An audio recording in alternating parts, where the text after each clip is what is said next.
नमस्कार। मैं हूं मनीष मिश्रा। स्वागत है आप सबका जागरण न्यू मीडिया के इस लोकप्रिय कार्यक्रम जागरण डायलॉग्स में, जहां हम विशेषज्ञों के साथ बात करते हैं आपके फायदे की। चालू वित्त वर्ष 31 मार्च को समाप्त हो जाएगा और आपको पता ही होगा कि संशोधित आयकर रिटर्न दाखिल करना, पैन आधार लिंकिंग, बैंक खाता केवाईसी, डीमैट और ट्रेडिंग खाते का केवाईसी जैसे काम आपको 31 मार्च तक पूरे कर लेने हैं। हम नए वित्त वर्ष में प्रवेश कर रहे हैं और हमें अपनी फाइनेंशियल प्लानिंग को एक बार फिर नए सिरे से देखने की जरूरत है। नए वित्त वर्ष में आपकी फाइनेंशियल प्लानिंग कैसी हो, इस पर विस्तार से चर्चा के लिए आज हमारे साथ हैं ऑप्टिमा मनी मैनेजर्स के सीईओ पंकज मुखपाल जी। स्वागत है आपका। Thank you sir. दर्शकों से हम कहना चाहेंगे कि अगर आपके मन में भी कोई सवाल है फाइनेंशियल प्लानिंग को लेकर, तो आप कमेंट बॉक्स में पूछ सकते हैं। पंकज जी आपका भी मार्गदर्शन करेंगे। सर, सबसे पहला सवाल कि 1 अप्रैल से नया वित्त वर्ष शुरू हो रहा है, तो इसमें हमारी जो फाइनेंशियल प्लानिंग हो वो कैसी हो, हम नए सिरे से शुरुआत कैसे करें? देखिए, फाइनेंशियल प्लानिंग के लिए हर वक्त वैसे तो सही वक्त है, जब जागो तभी सवेरा। लेकिन क्योंकि वित्तीय वर्ष स्टार्ट हो रहा है, तो ऐसे में आपके पास बहुत सारा स्कोप होता है कि आप फाइनेंशियल ईयर की स्टार्टिंग में ही चीजों को दुरुस्त कर लें। तो चाहे वो कंटिंजेंसी प्लानिंग की बात हो या अपने फाइनेंशियल गोल्स को लेकर आप इन्वेस्टमेंट करना चाहते हो, आप रिटायरमेंट की बात करें, टैक्स प्लानिंग की बात करें, तो ये सही वक्त होगा यदि आप शुरुआत में ही करेंगे। उदाहरण के तौर पर यदि मैं बात करूं कि आप कहीं इन्वेस्ट करना चाहते हो, आपका उद्देश्य है कि आप किसी भी फाइनेंशियल गोल को लेकर इन्वेस्ट कर रहे हैं, लेकिन साथ में आप ये भी चाहते हैं कि उस पर आपको टैक्स बेनिफिट भी मिले, तो यदि आप अप्रैल से ही स्टार्ट कर देंगे तो पूरा साल होगा। यदि आप एसआईपी भी करते हैं या आरडी करते हैं, आप मतलब किस्तों में इन्वेस्टमेंट करते हैं, तो आपके पास सफिशिएंट टाइम होगा। अदरवाइज क्या होता है कि आप टैक्स प्लानिंग के हिसाब से इन्वेस्ट करते हो, तो शायद आप अप्रैल आप मान लीजिए मार्च में भी इन्वेस्ट करेंगे तो टैक्स का मकसद तो पूरा कर लेंगे, लेकिन जो फाइनेंशियल प्लानिंग का मकसद है, जो प्राइमरी ऑब्जेक्टिव है, वो कहीं ना कहीं छूट जाता है। इसके लिए यदि इस वक्त पर शुरुआत करेंगे तो आप पूरी प्लानिंग के साथ, चाहे इंश्योरेंस हो, इन्वेस्टमेंट हो, टैक्स प्लानिंग हो, वो आपकी सही से हो पाएगी। जी, फाइनेंशियल प्लानिंग के मतलब डिफरेंट स्टेजेस हैं, जिसमें पहले हम इमरजेंसी फंड बनाने पर गौर करते हैं। उसके बाद इंश्योरेंस लेते हैं, चाहे वो लाइफ इंश्योरेंस हो, हेल्थ इंश्योरेंस हो। उसके बाद फिर गोल बेस्ड इन्वेस्टमेंट के लिए हम तैयारी करते हैं। तो हम जो पहले चरण पर आना चाहेंगे, अभी कोरोना हमने देखा है और कोरोना ने एक सीख दी है हम सबको कि जो इमरजेंसी फंड पहले हम 3 महीने के बराबर बनाते थे, 3 महीने की अपनी आय के मुताबिक, वो चेंज हो गया। मतलब यहाँ 6 महीने साल भर का जो इमरजेंसी फंड था वो भी कम पड़ा है कोरोना के इलाज के लिए। तो नए वित्त वर्ष की शुरुआत के साथ ही हम इमरजेंसी फंड किस तरीके से बनाएं और ये कितना होना चाहिए? बिल्कुल, आपने सही कहा कि जो एक्सपीरियंस हमने देखा है इसमें कि सैलरी डिले हुई या बिजनेस लॉस था, इनकम नहीं हो रही थी, तो अगर आपके पास 3 महीने के एक्सपेंस के बराबर पैसा है और आपको 6 महीने तक सफिशिएंट इनकम ना हो, तो डिफिकल्टीज काफी आई। तो ऐसे में एक लर्निंग है। और यहाँ पर दो बातें हैं। देखिए, एक तो यह है कि अगर बहुत सारा पैसा आपके सेविंग बैंक अकाउंट में ऐसे पड़ा रहेगा, अब इमरजेंसी आए तो उस वक्त जरूर लगता है कि पैसा होना चाहिए, लेकिन कुछ जरूरत ना पड़े तो पैसा ऐसे पड़ा रहता है जिसके ऊपर आपको बहुत कम रिटर्न मिलता है।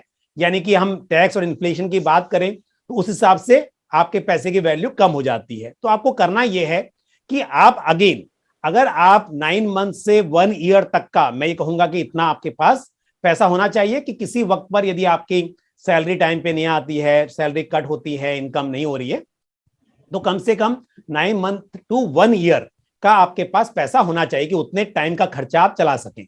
लेकिन इसका मतलब ये नहीं है कि इतने ज्यादा पैसों को आप सिर्फ सेविंग बैंक में रखें। आप सेविंग बैंक में 1-2 महीने का खर्चा ही रखें, लेकिन बाकी का पैसा जो है इस तरह से इन्वेस्ट करें कि वहां पर एक तो जो जोखिम है वो कम हो, और साथ ही लिक्विडिटी, यानी कि जब भी आप पैसा निकालना चाहें वो आसानी से निकल जाए, यानी कि लिक्विडिटी वहां पर अच्छी हो।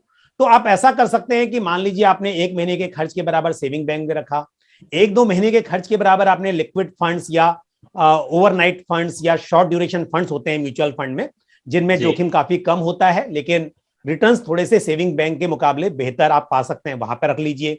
थोड़ा पैसा आप शॉर्ट टर्म की एफडीज में रख लीजिए, या आजकल कुछ एमओडी इस तरह की स्कीम होती है जहां पर आप एफडी में पैसा पार्क करते हैं, लेकिन वो लिंक होता है आपके सेविंग बैंक के साथ में। यदि इमरजेंसी में जरूरत पड़े तो आप उसे अपने एटीएम के थ्रू भी निकाल सकते हैं। तो इस तरह से आप यदि 9 मंथ टू 1 ईयर का एक्सपेंस लेकर चल रहे हैं, उतना पैसा आप रख रहे हैं, तो उसे आप अलग अलग जगह पे डिवाइड कीजिए। लेकिन उस पैसे को ना आप शेयर में इन्वेस्ट कीजिए, ना आप इक्विटी म्यूचुअल फंड्स में कीजिए, ना आप उससे कोई रियल एस्टेट या प्रॉपर्टी बाय कर लीजिए, क्योंकि फिर क्या होगा, वो इमरजेंसी का जो पर्पस है वो सर्व नहीं हो पाएगा। तो इमरजेंसी के लिए रखना है, लेकिन उसे सेविंग बैंक के साथ साथ 2-3 चीजें जैसे मैंने और बताई वहां पर भी आप इन्वेस्ट कीजिए। मतलब इमरजेंसी फंड ऐसी जगह पर होना चाहिए कि अगर जिस समय आपको जरूरत पड़े उस समय आपके पास वो पैसे तत्काल उपलब्ध हो, ताकि आप आपातकालीन परिस्थितियों में उसका इस्तेमाल कर पाए। दूसरी एक चीज सर हम लोगों ने और देखी है, अनुभव किया है कि महामारी के दौरान कई हमारे प्रियजनों की जान गई है, कई लोगों को इलाज में भारी खर्च उठाना पड़ा है, लोगों से कर्ज लिया है उन्होंने। ऐसे में दो चीजों की जरूरत बहुत ज्यादा महसूस होती है, एक एडिक्वेट लाइफ इंश्योरेंस कवर और दूसरा ऑप्टिमम हेल्थ इंश्योरेंस कवर। तो हमारे जो दर्शक हैं उनको आप क्या सलाह देंगे कि नए साल की फाइनेंशियल प्लानिंग में उनको हेल्थ इंश्योरेंस और लाइफ इंश्योरेंस अपने जो उन्होंने लिया हुआ है और नहीं लिया हुआ है उन दोनों लोगों को किस तरीके से इसकी समीक्षा करनी चाहिए, क्या मानदंड होना चाहिए इन दोनों पॉलिसीज का? बिल्कुल मनीष जी, बहुत सही बात आपने कही कि जिन लोगों ने लिया है और जिन्होंने नहीं लिया है। क्या हुआ है कि कोरोना में ये तो एहसास बहुत लोगों को हुआ कि उनका इंश्योरेंस नहीं था, तो उन्हें कितनी परेशानी भुगतनी पड़ी। या फिर ऐसा भी था कि कुछ लोगों ने ये सोचा था कि जो एम्प्लॉयर प्रोवाइडेड, यानी कि कई बार कॉर्पोरेट में आपने देखा है कि इंश्योरेंस, हेल्थ इंश्योरेंस मिलता है, तो उन्हें लगा कि हमारे पास तो इंश्योरेंस है, हमें अपना इंश्योरेंस क्यों लेना चाहिए। लेकिन कुछ लोगों की आपने देखा होगा कि जॉब ही नहीं रही, तो यहां पर ले ऑफ हुए, जॉब चले गए, और जो कंपनी प्रोवाइडेड इंश्योरेंस था वो अवेलेबल नहीं था। दूसरी बात, अब यहां पर भी क्या होता है, जो कॉर्पोरेट में इंश्योरेंस मिलता है वो भी आपके पोजीशन के हिसाब से, कई बार मतलब 2 लाख का सम इंश्योर्ड है, 3 लाख का है, तो वो सफिशिएंट नहीं होता है। तो दो चीजें हैं, यदि आपके पास इंश्योरेंस नहीं है या फिर एम्प्लॉयर प्रोवाइडेड है लेकिन वो सफिशिएंट नहीं है, तो दोनों ही केसेस में ये सही समय है आप ये देखें, पहली बात, कि आपका जो इंश्योरेंस कवर है हेल्थ इंश्योरेंस का वो सफिशिएंट होना चाहिए। और सफिशिएंट का मतलब क्या है, अगर आप फैमिली फ्लोटर प्लान ले रहे हैं, हस्बैंड वाइफ और 2 बच्चे भी हैं, तो मेरे हिसाब से आज की तारीख में जो पहले होता था कि 3 लाख 5 लाख का इंश्योरेंस ले लिया, वो सफिशिएंट नहीं है। तो आप क्या करें, यदि आपने 5 लाख का कवर लिया हुआ है तो उसके ऊपर आप टॉपअप प्लान जरूर ले लें। और आजकल जो ये सुपर टॉपअप प्लान है, इनका प्रीमियम काफी कम हो गया है। ये सुपर टॉपअप प्लान में होता यह है कि आज मान लीजिए आपने 50 लाख का कवर लिया, मतलब पहले जो 4-5 लाख की बात करते थे, अब हम 50 लाख 1 करोड़ की बात करते हैं हेल्थ इंश्योरेंस में भी। तो 50 लाख का मान लीजिए आपने सुपर टॉपअप प्लान लिया, और वहां पर क्या होगा, एक डिडक्टेबल होगा कि 5 लाख के ऊपर जब क्लेम आएगा तो वो इंश्योरर आपको क्लेम देगा। तो आपने क्या किया, 5 लाख का मान लीजिए आपके पास एक बेसिक कवर है या फिर आपके पास एम्प्लॉयर प्रोवाइडेड कवर है, आपने एक 50 लाख का सुपर टॉपअप प्लान लिया जहां पर 5 लाख का डिडक्टेबल है या 10 लाख का डिडक्टेबल है। तो होगा ये कि आपके पास अब सफिशिएंट कवर हो गया। यदि आपको 5 लाख या 10 लाख जो कवर था उससे ऊपर की जरूरत पड़ती है तो वो भी आपके पास अवेलेबल है। और इस तरह की सुपर टॉपअप जो पॉलिसी होती है इनका प्रीमियम काफी कम होता है, तो ये जरूर कंसिडर करनी चाहिए। कुल मिलाकर आपका जो सम इंश्योर्ड है वो ऐसा होना चाहिए कि जो हमने देखा कोरोना में तो खैर लोगों को मतलब 30 से 40 लाख की जरूरत पड़ गई थी, तो इसके लिए सफिशिएंट कवर होना जरूरी है। जहां तक बात है लाइफ इंश्योरेंस की, ये भी हमने देखा यहां पर कि जो लोगों ने एंडोमेंट प्लान, यूलिप में ये सोचकर इन्वेस्ट किया था कि हमारा इंश्योरेंस कवर भी होगा और साथ में इन्वेस्टमेंट भी होगा, लेकिन जब घर में एक ही व्यक्ति कमाने वाला होता है, उसके ऊपर लोग डिपेंडेंट होते हैं, तो ये 5-10 लाख की लाइफ इंश्योरेंस पॉलिसी से कोई पर्पस सर नहीं होता है। तो यहां पर आपके लिए सिर्फ और सिर्फ टर्म इंश्योरेंस प्लान ही काम आता है, क्योंकि यदि आपको 1 करोड़ 2 करोड़ की पॉलिसी लेनी है तो आप एंडोमेंट प्लान नहीं ले सकते, सीधी सी बात है, क्योंकि प्रीमियम बहुत ज्यादा होता है। तो इसके लिए health insurance with adequate sum insurance, जिसमें मैंने आपको सलाह दी है कि आप सुपर टॉपअप प्लान जो है उसे कंसिडर करें, और साथ ही आप ये जो लाइफ इंश्योरेंस है वहां पर टर्म इंश्योरेंस प्लान जरूर लें। और साथ ही जो शुरुआत में हमने बात की थी कि ये अप्रैल में आप करेंगे तो फायदा भी है कि यदि आप इंस्टॉलमेंट में भी, क्योंकि अब तो हेल्थ इंश्योरेंस में भी आपको मंथली प्रीमियम का ऑप्शन मिल जाता है, तो यदि आप एक साथ सोचते हैं कि इतना प्रीमियम नहीं भरना है और आपको इंश्योरेंस का बेनिफिट भी चाहिए, तो क्या होगा कि पूरे साल में जो टोटल प्रीमियम आपका जाएगा with in the limit under section 80C and 80D, वो आप पूरा क्लेम कर पाएंगे। अदरवाइज क्या होता है, यदि आप मंथली इंस्टॉलमेंट में पे करना चाहते हैं और शुरुआत करेंगे मार्च में, तो एक महीने का जो पैसा जाएगा उसी के ऊपर आपको इंश्योरेंस बेनिफिट, उसी के ऊपर आपको टैक्स बेनिफिट मिल पाएगा। तो ये अप्रैल का महीना बिल्कुल सही है शुरुआत करने के लिए, आप इसे बिल्कुल शुरू करें यहां से। सर, हमारे दर्शक ये भी जानना चाहेंगे कि आखिर एडिक्वेट लाइफ इंश्योरेंस कवर कितना होना चाहिए? बिल्कुल, देखिए ऐसे तो बहुत सारी बातों पे निर्भर करता है, क्योंकि अगर हम एक रूल ऑफ थंब की बात करें कि आप कम से कम 10 टाइम जो आपकी इनकम है उतना तो आप ले लीजिए। तो अगर किसी की इनकम मान लीजिए 10 लाख साल की है तो 1 करोड़ हो गया, लेकिन ये हर एक के लिए शायद सही नहीं होगा इस तरह से बात कर पाना, क्योंकि कई बार ऐसा होता है कि आपकी इनकम के साथ साथ हो सकता है कि घर में और भी कमाने वाले लोग हों, तो वो एक सपोर्ट हो सकता है। और इसके विपरीत ऐसा हो सकता है कि एक ही व्यक्ति कमाने वाला है और साथ में उसने लोन भी लिया हुआ है। अब मान लीजिए एक्सपेंसेस को कवर करने के लिए ठीक है, आप बोलते हैं 10 टाइम रहेगा, आपके जो एक्सपेंसेस हैं कवर हो जाएंगे, लेकिन काफी बड़ा लोन है और भगवान ना करे यदि उस व्यक्ति को कुछ हो जाता है तो उस केस में वो लोन कैसे रीपे होगा? कोई नहीं चाहेगा कि उसके जाने के बाद उसका जो घर है उसे बैंक क्लेम कर ले। तो पहले तो जितना आपका आउटस्टैंडिंग है लोन का, उतना तो आपके पास लाइफ इंश्योरेंस एक अलग से होना ही चाहिए। और फिर उसके बाद जो आपके फाइनेंशियल गोल्स हैं उनके लिए आप जितना चाहते हैं कि अगर मैं जीवित हूं, मैं इन्वेस्टमेंट करूंगा, तो उन गोल्स के लिए कितना पैसा मुझे इकट्ठा करना चाहिए, वो सब भी आपको ध्यान में रखना चाहिए। तो एक अगर हम रफली बात करें तो जैसे मैंने कहा कि आप मिनिमम 10 टाइम या उससे ज्यादा आप कर सकते हैं, लेकिन अगर आप प्रॉपरली एक एक्सपेंस रिप्लेसमेंट मेथड या नीड बेस्ड एनालिसिस करें कि क्या क्या जरूरतें हैं उनके हिसाब से, तो आजकल बहुत सारे कैलकुलेटर्स भी उसके आपको मिल जाते हैं, वो आपके लिए बहुत ही सही रहेगा। अब सर बात आती है कि हम लोगों ने जो पिछले साल इन्वेस्टमेंट किया है या अभी तक जो इन्वेस्टमेंट करते आए हैं उसके रिव्यू करने की जरूरत है, उन निवेश के विकल्पों को छांटने की जिन्होंने परफॉर्मेंस पुअर दिया है, जिसका परफॉर्मेंस पुअर रहा है, और नया ऐड करने की।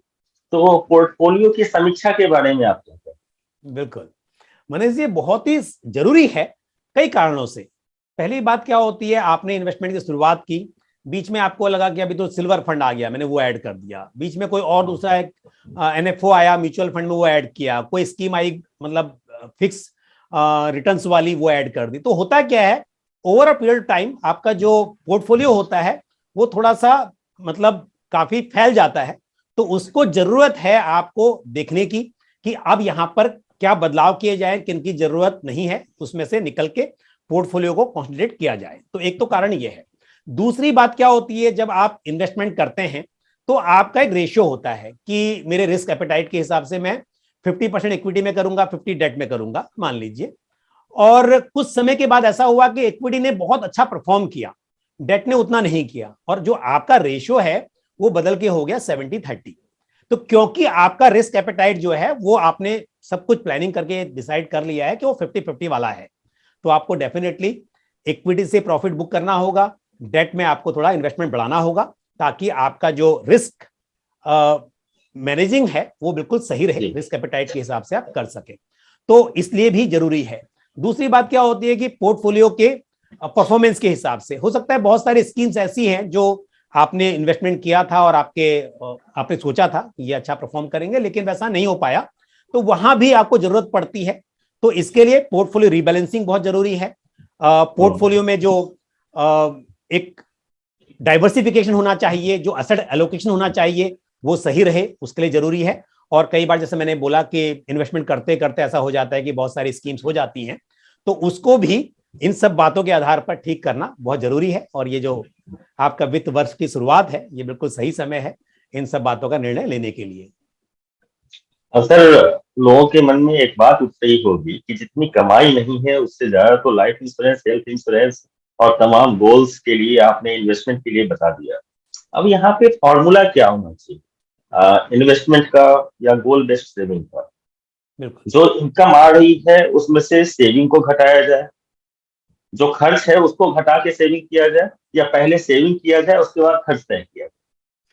बिल्कुल मनीष जी, ये तो हम फाइनेंशियल प्लानिंग में हमेशा कहते ही हैं कि आप ऐसा ना करें कि पहले जो खर्च करने के बाद बचेगा उसको हम इन्वेस्ट करेंगे, बल्कि पहले जो आपके जरूरत के लिए इन्वेस्टमेंट करना है उसको कीजिए और जो बचता है उसे आप खर्च कीजिए। लेकिन मेरा हमेशा कहना होता है कि हमेशा ना हम लोग सेविंग सेविंग की बात ना करके ये भी जरूर करें कि लाइफ को एंजॉय भी करना है, तो सब कुछ बिल्कुल। बैलेंस होना चाहिए। तो यदि आप अपना बजट बनाएंगे तो आपको जानकारी मिल जाएगी कि जो बहुत जरूरी खर्चे नहीं हैं। देखिए महीने में एक दो बार बाहर खाना खाने जाना फैमिली के साथ, फ्रेंड्स के साथ, वो भी जरूरी है। आप ये नहीं कह सकते हैं कि नहीं पहले जरूरी काम कीजिए, ये तो मतलब सिर्फ बात की चीज है। एंटरटेनमेंट भी जरूरी है, सोशल लाइफ भी जरूरी है, लेकिन आपको यह भी देखना है कि कहीं ऐसा तो नहीं हो रहा है कि आप बहुत इन चीजों पे खर्च कर रहे हैं और भविष्य में कभी आपको बहुत दिक्कत आएगी। तो जब बजट बनाएंगे तो आपको मालूम चलेगा कि कौन से ऐसे एक्सपेंसेस हैं जिनको कम किया जा सकता है। और दूसरी बात, आप अगर सिंपल सा है 30-40% ऑफ योर इनकम, जो आपकी टोटल इनकम है उसका सेविंग अगर 30-40% भी करते हैं तो आपके फाइनेंशियल गोल्स पूरे हो सकते हैं। अब क्योंकि मैंने 30-40% का फॉर्मूला कहां से लेके आया, सीधी सी बात है, आपकी जैसी इनकम है आपके फाइनेंशियल गोल भी वैसे ही होंगे।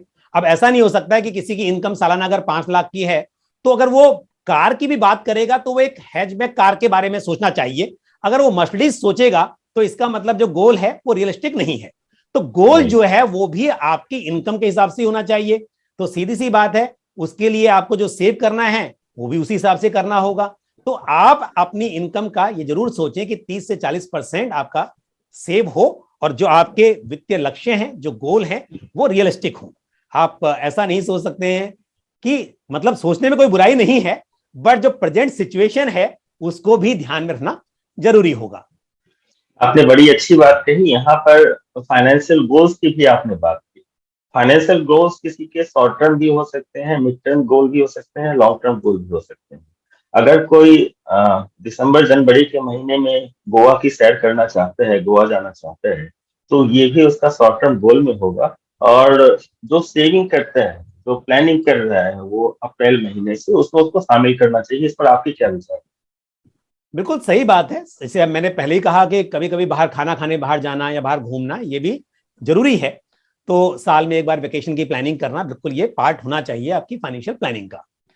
अब क्योंकि हम यहां बात कर रहे हैं कि साल में आप जाना चाहते हैं, तो हमने देखा है कि अलग अलग असेट क्लास की अपनी एक अलग इंपॉर्टेंस होती है, उनके अलग फीचर्स होते हैं।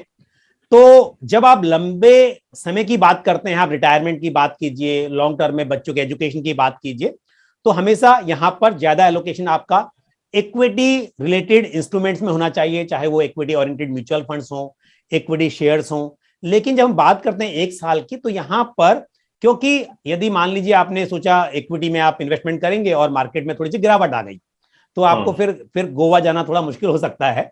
इसके लिए आप जब शॉर्ट टर्म की प्लानिंग कर रहे हैं वहां पर आप इस तरह के इंस्ट्रूमेंट्स को शामिल कीजिए जहां पर उतार चढ़ाव की संभावना कम हो। तो म्यूचुअल फंड्स में भी ऐसी बहुत सारी चॉइसेस हैं, जैसे कि इक्विटी सेविंग्स फंड्स होते हैं जहां पर इक्विटी एलोकेशन काफी कम होता है, उस तरह के चॉइस हो सकती है।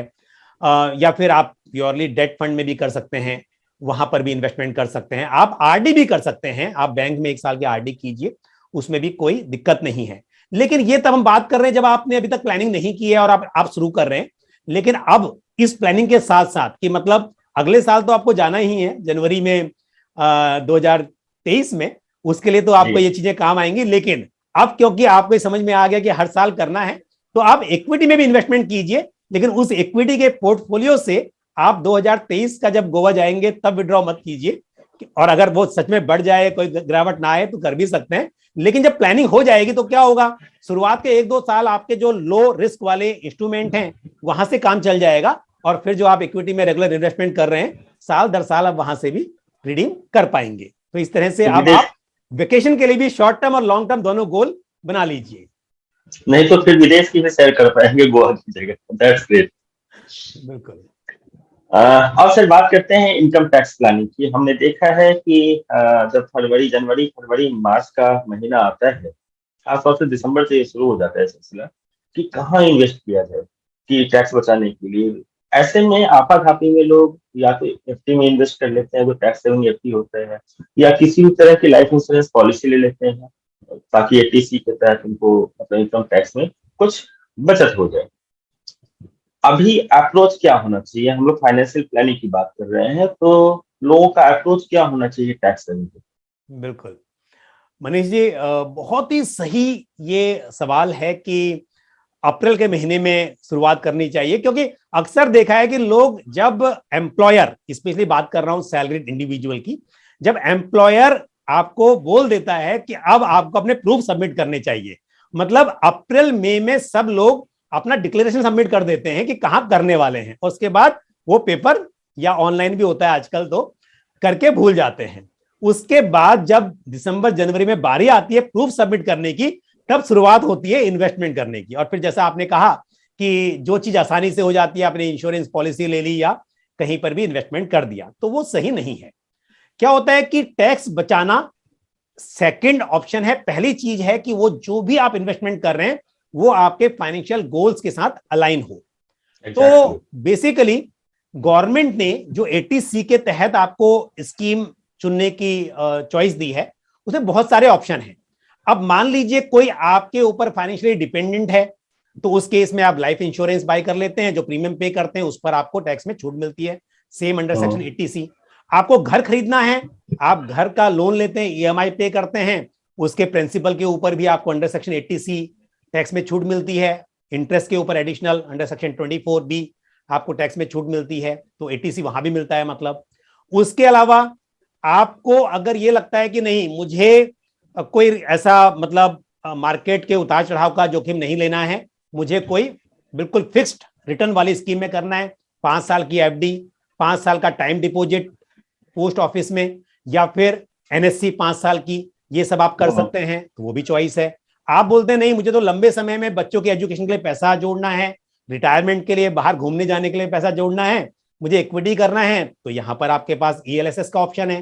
तो क्या होगा कि ऑप्शन बहुत सारे हैं। अप्रैल में करेंगे तो आप अपने जरूरत के हिसाब से, फाइनेंशियल गोल्स के हिसाब से, रिस्क एपेटाइट के हिसाब से इन्वेस्टमेंट भी करेंगे, जो आपके फाइनेंशियल गोल में भी मदद करेगा और साथ में टैक्स की बचत भी होगी। तो अप्रैल बहुत ही सही टाइम है ये सब सोच समझकर फाइनेंशियल प्लानिंग के साथ टैक्स प्लानिंग करने का। जी, आपने बिल्कुल सही बात कही है। हम दर्शकों को बता दें कि नए वित्त वर्ष में आपकी फाइनेंशियल प्लानिंग कैसी हो, इस बारे में पंकज जी ने विस्तार से आपको जानकारी दी है। हमें पूरा भरोसा है कि पंकज जी की ये टिप्स आपकी आर्थिक समृद्धि में मददगार होंगे। जागरण डायलॉग्स में हम हमेशा आपके फायदे की बात करते हैं। जागरण डायलॉग्स का यह कार्यक्रम आप दैनिक जागरण के यूट्यूब चैनल पर भी देख सकते हैं, और इसका आलेख आप जागरण.com पर पढ़ सकते हैं। आप सबका बहुत बहुत धन्यवाद। धन्यवाद पंकज जी। Thank you.